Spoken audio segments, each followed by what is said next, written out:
probably the greatest woodsman of all time. Lumberjacks told hundreds of stories about Paul, some almost as tall as Paul himself. How tall was he? Well, you know how tall trees grow in the North Woods, don't you? Well, in his stocking feet, Paul Bunyan was taller than the tallest tree. Big? Ha! You've all seen a railroad locomotive. Why, one of Paul's boots was about that size. And you've all seen telegraph poles. Well, Paul, he had telegraph poles made up special to use for toothpicks.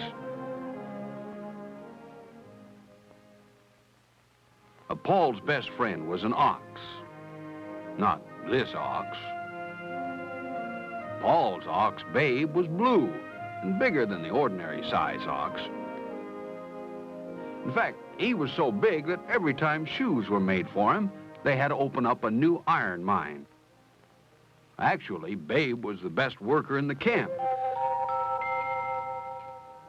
Why, one day in town, Paul loaded Babe with all the camp supplies the lumberjacks would need for the whole winter.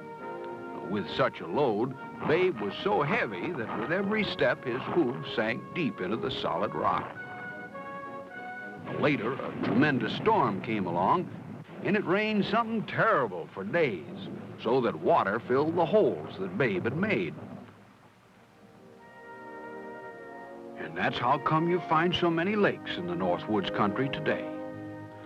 Now, it was close to the banks of a river, the Big Onion River, to be exact, that Paul Bunyan had built his lumber camp. That was some camp. The bunkhouse was of a pretty good size. Inside, there were about 295 tiers. In each tier, the bunks were stacked 137 high. The camp bugler had to use one of those flying balloon contraptions. That was so he could wake up those lumberjacks in the highest bunks.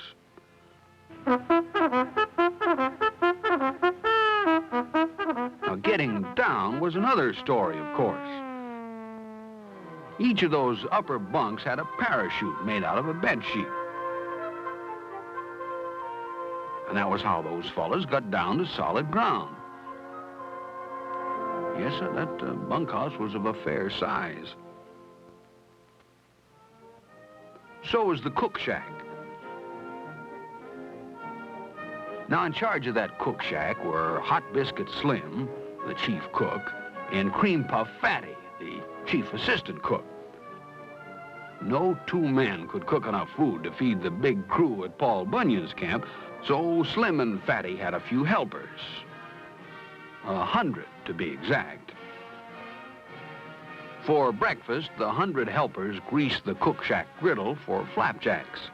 Now, there would be some who'd say that was a pretty big job, seeing as how the griddle was the size of a baseball park. But Slim and Fatty had the whole thing worked out. Each of the helpers tied slabs of bacon to their feet. And then they'd skate out over the griddle and grease it quick as a wink.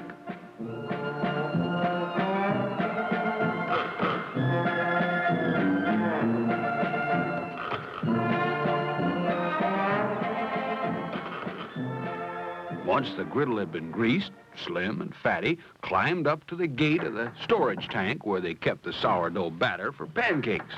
Well, they'd open up the gates and huge gobs of sourdough batter would run right down onto the griddle. Yes, sir, it was the opinion of about everyone in camp that flapjacks made by this system were the best in the whole world. And just one of those tremendous flapjacks was breakfast enough for 5 ordinary men. But Paul Bunyan could pack away more than a dozen. Now, one day as he's finishing his breakfast, Paul sees little Johnny Inkslinger, the camp timekeeper. Now, Johnny's hopping mad. "Hey, Johnny," Paul says, "what's your complaint? Come on up and tell me about it." "What's my complaint?" Johnny shouts. "I just been down to the sawmill. and that mill was just as quiet as could be. That saw wasn't moving a bit, and neither were those mill hands. Our men had cut down the trees and were taking the logs to the river. But because of that darned old winding Big Onion River, the logs never reach the sawmill. They get jammed up solid. That's my complaint, shouts Johnny. Well, now, Paul decided to take a look for himself. And sure enough, those logs were packed tight as sardines. If he didn't unjam those logs, the lumber camp would go broke.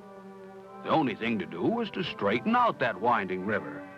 Paul started to think it out. Well, meanwhile, back at the camp, Johnny told Slim and Fatty about the heavy thinking Paul was doing, and they got their 100 helpers busy making a little popcorn for Paul. Everybody knew that popcorn was Paul's favorite thinking food. Well, sir, before you know it, they're shipping out popcorn by the wagon load and sending it to Paul. Old Paul, he'd scoop up a wagon load of popcorn and chew it down and do some more heavy thinking. Then he'd scoop up another wagon load, and another, and another, till all the ground for miles around is covered white with popcorn scraps. Well, from their lookout in the trees, the birds were scared clear out of their wits. They thought that suddenly winter had come and immediately set off for warmer parts. Well, seeing their mistake, Paul got an idea. Right away, Paul walked straight from the North Woods up to the North Pole.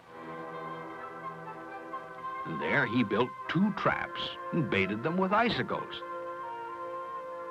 And then Paul hid himself and waited. Soon enough, along came 2 fat little blizzards, huffing and puffing. "Looky there," one blizzard whistles. "Icicles." And the second blizzard said, "Yeah." Those blizzards dived into the traps and slam, they were caught.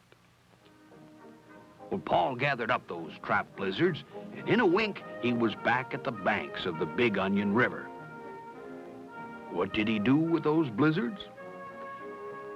He tied one blizzard on one side of the river and the other on the opposite shore.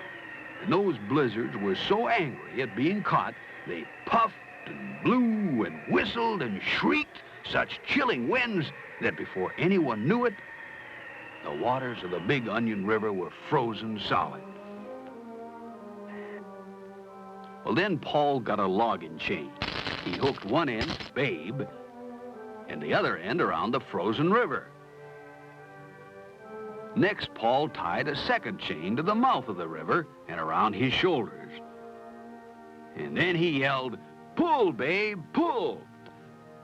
Well, what with Babe pulling on one end of the river and Paul pulling on the other end of the river, that winding old Big Onion snapped straight as a board. Now, since a winding river is naturally longer than a straight one, a piece of the Big Onion was left over. Well, Paul cut up that leftover piece of river into sections 10 miles long and had them rolled up for shipment to desert lands where water was needed pretty bad. Then Paul untied the blizzards and let them barrel back to the North Pole. After they had left, the ice of the Big Onion River melted back to water. And then the logs floated free and easy down toward the sawmill. So that was how Paul Bunyan fixed the winding river and put his lumber camp back in working order. Of course, that's but one of the stories told about Babe, the blue ox, and his owner, the sure enough greatest lumberjack of all time, Paul Bunyan.